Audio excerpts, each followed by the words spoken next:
Chapter 8. The Empowerment Dynamic. The day was vibrant, and the sounds of life reverberated everywhere. Gulls circled above the surf, getting into spats over which spoils belonged in whose beak.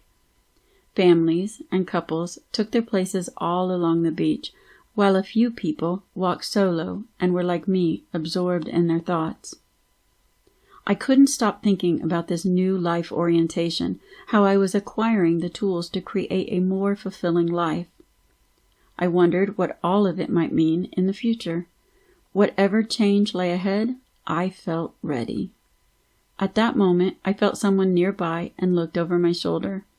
Ted had stood up from his perch on the rock and motioned ahead of us. "Let's walk back toward the shore," he said. "There's something else I want to draw in the sand for you." The three of us strolled along the shore, Ted and me on either side of Sophia, who linked her arms in ours. It felt as though we were three old friends, surprisingly natural. In a few moments we stopped. The area seemed relatively free of sunbathers. Ted drew another triangle with the tip of his walking stick. The creator orientation challenges every assumption and attitude that the victim orientation holds to be true, said Ted. A creator puts problems in their rightful place, causing fear to fade and loosen its grip.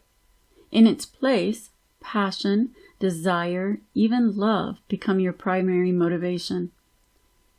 Though fear still comes up from time to time, the creator stance increases your capacity to deal with anxiety in ways that actually enhance your creativity.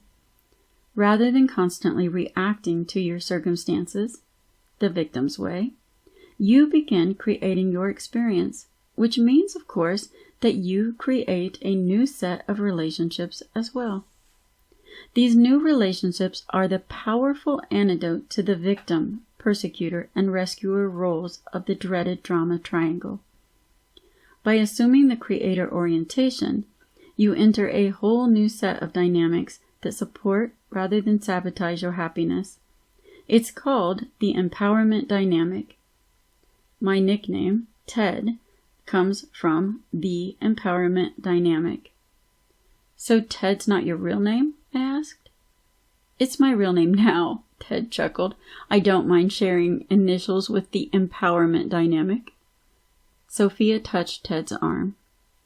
"David," she turned to me, "before Ted describes this new triangle of relationships, I want to be sure of something. Do you know what an antidote is? Isn't it the cure for a disease or an illness, something like that?" "Close," Sophia smiled. "It's a remedy that counteracts the effects of a poison." Ted, the Empowerment Dynamic, counteracts the poison of DDT, the dreaded drama triangle. Ted is the antidote for DDT. Ted explained, each of the roles in Ted is also an antidote for its counterpart in the DDT.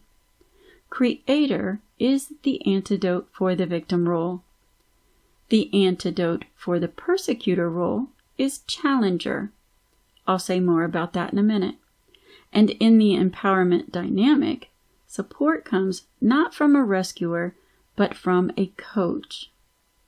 Ted knelt down and with his finger wrote the letters CR at the top of the new triangle.